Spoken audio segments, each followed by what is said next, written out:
কোথায় বাড়ির নতুন বউ আলতাতে পা চুবিয়ে ওই লক্ষ্মীপানা পা নিয়ে ধুতির ওপর দিয়ে আস্তে আস্তে হেঁটে আসবে, তা না। এমনি তো একেবারে স্লিপকে কুমড়োর মতো গড়গড়িয়ে ঢুকে পড়লো, আর তাও আবার সব লন্ডভন্ড করে দিয়ে। তোমরা এখনো বৌমার কোমর ভেঙেছে কিনা তাই নিয়ে চিন্তা করছো? আরে বাবা, ভাঙা কোমর তো তবু জোড়া লাগে। কিন্তু অমঙ্গল, হ্যাঁ, এই অমঙ্গলটা যেটা হলো সেটা তো কাটানোর কোনো উপায় নেই। তার কি করা যাবে একটু ভেবে কিছু করা যাবে কি? যাবে না। সত্যি তো বিজয়া, তুমি এ কি করলে? এ মেয়ে তো একের পর এক অমঙ্গল ঘটিয়ে যাচ্ছে। শুনুন, আপনারা অমঙ্গলের কি দেখলেন বলুন তো? এখনো তো কিছু অমঙ্গল হয়নি। আমি তো কলসি থেকে এক ফোঁটা জলও মাটিতে পড়তে দিইনি। সত্যি যদি আপনারা মঙ্গল চেয়ে থাকেন তাহলে বলুন তো, এই কাকের কলসির জল বাঁচিয়ে আমি কি করে উঠবো তার পথ বলুন আমায়। বাবারে, এই তোমরা সব দেখো দেখো, এই নাকি আমাদের বাড়ির নতুন বউ। নতুন বউয়ের মুখে চোপা শুনছো? হোক চোপা, বোঠান তো ঠিকই বলেছে। সত্যি তো, বোঠান নিজে আচার খেয়েছে অথচ কলসি ভরা জল বাঁচিয়ে নিয়েছে। বাঁচিয়ে তো নিলে বৌমা, কিন্তু উঠতে গেলে যে কলসি নড়বে আর জলও পড়বে। মা, আপনি আমায় বললেন না আমাকে আমার স্বামীর পাশে থেকে এই দায়িত্ব নিতে হবে? সত্যি তো? তাহলে যার পাশে থেকে দায়িত্ব নেব সে কোথায়?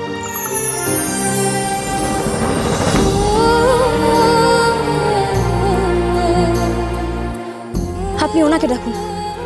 ওনারও তো স্বামী হিসেবে কিছু কর্তব্য দায়িত্ব আছে, তাই না? সে এসেই না হয় আমার পাশে দাঁড়াক। ওই দেখ নীল, তোর বইয়ের অবস্থা। পুরো ক্লাউন, লোক হাসাচ্ছে।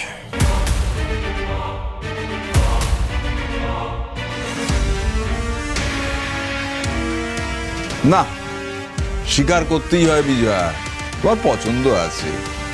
এসেই একেবারে অধঃপতন। গর্তে পড়ে থাকা কাউকে তুলতে গেলে গর্তেই নামতে হয়। তেমনি এই অধঃপতে যাওয়া মানুষদের সংসার বাঁচাতে গেলে নিজেকেও একটু অধঃপতেই যেতে হয়।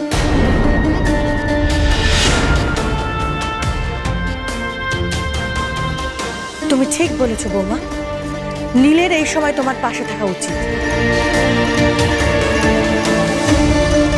নীল, বৌমা নিজে পড়ে গেছে, তবু কলসি পড়তে দেয়নি।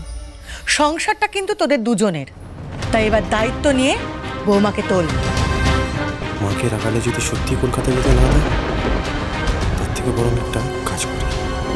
বেশ, আমি তোমার কথায় এই কলসিটা তুলব, কিন্তু তারপর আমি যা রিকোয়েস্ট করবো তুমি সেটা রাখবে বলো?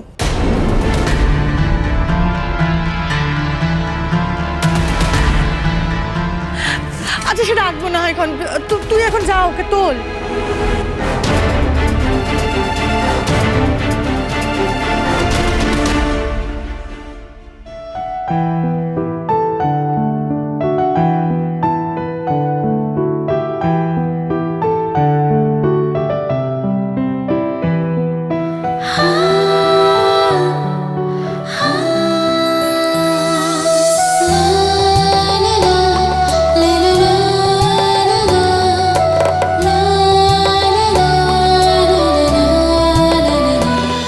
তুললাম তো, এবার বলো কি করব?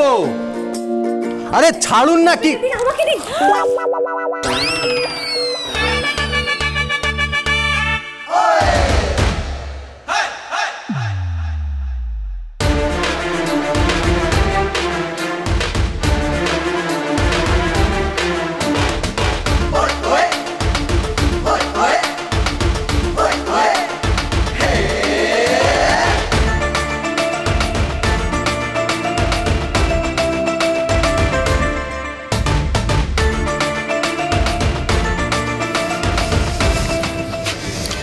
শোন, বউয়ের জন্য না হোক বরের জন্য সংসারটা ভাঙবেই ভাঙবে, এটা একদম পাকা কথা। আচ্ছা ছোটা, এরপর যেটা হবে সেটা দায়িত্ব কিন্তু তোর। যা।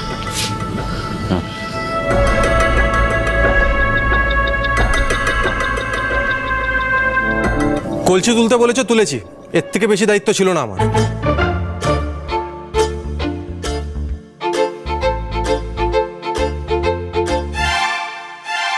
কেমন সিনেমার হিরোদের মতন ভিজিয়ে দিলেন উনি আমায়। তারা ঠিকই বলেছিল, শাহরুখ খানের ছোট ভাই।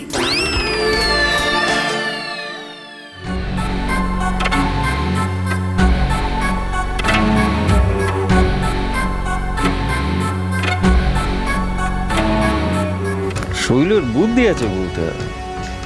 বাসনের আগায় মাখন মাখালে নাকি দুধ উতলায় না, এবারও উতলবে না। বুঝবে বৌদিমা সন্ধ্যা কতটা অমঙ্গলা না বউ।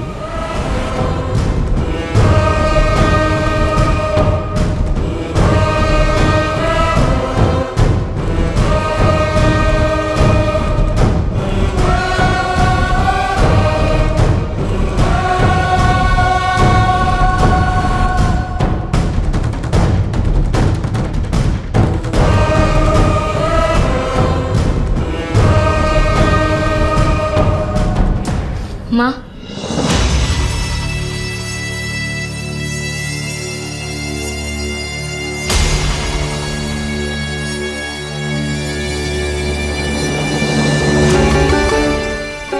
শেষ রক্ষা তো হলো না মা, সে তো কলসির জল পড়েই গেল। কি বলছো বৌমা? বরং সব দিক থেকে রক্ষা পেল বলো। ওই কলসির জল ছিল নীলের সংসার, আর ওই জলে তোমার স্নান মানে বোঝো? মানে নীলের বউ আর নীলের সংসার চিরতরে মিলেমিশে একেবারে একাকার হয়ে গেল। কোনোদিনও কেউ চেষ্টা করলেও নীলের থেকে তোমাকে আলাদা করতে পারবে না।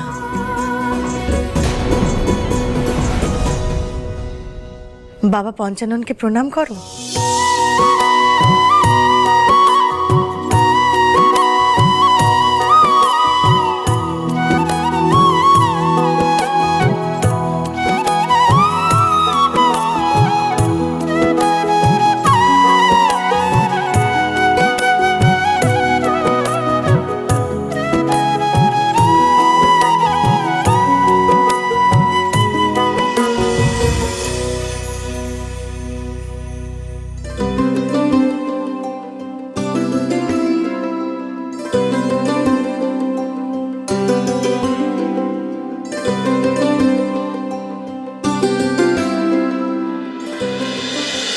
ঠাকুর, শাশুড়ি মা যতই আমার দোষ ঠাকুর, আমি তো জানি আমি আসতেই সব কিছু কেমন লণ্ডভণ্ড হয়ে গেল এখানে।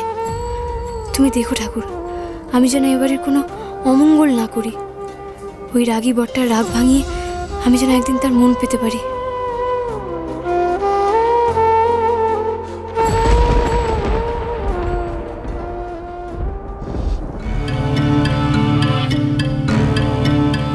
হাতে ঘিয়ের গন্ধ এলো কোথা থেকে?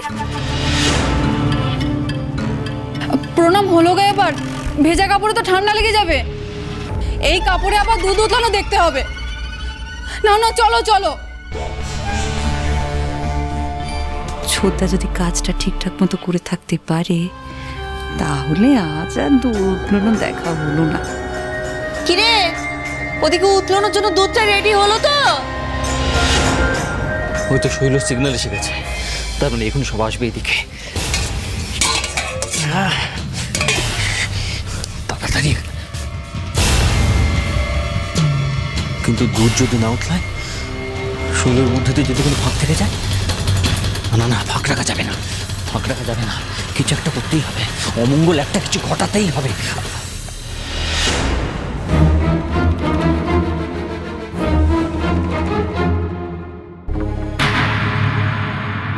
খুব তো বউকে নিয়ে আদিক্ষেতা করছো, তাতেই সব ঠিক থাকবে তো? ওদিকে নীল তো কলকাতায় যাচ্ছে। কলকাতা যাচ্ছে মানে? মাকে এভাবে বলা যাবে না। মা ভাববে মায়ের দুর্বলতার সুযোগ নিয়ে আমি মাকে ব্ল্যাকমেল করছি। মাকে যা বলার মায়ের মন বুঝেই বলতে হবে। আর বউকে? কে? আপনি বললেন আপনি চলে যাবেন, তাই আমি আপনাকে আটকাতে এলাম। আটকাতে এলেন মানে? আটকানো তো দূরের কথা, আগে আমাকে এই কথাটা বলুন, আপনি এই রুমে এলেন কেন? চিৎকার করছেন কেন? আস্তে কথা বলুন, কি সব বলেছে কান ধরে?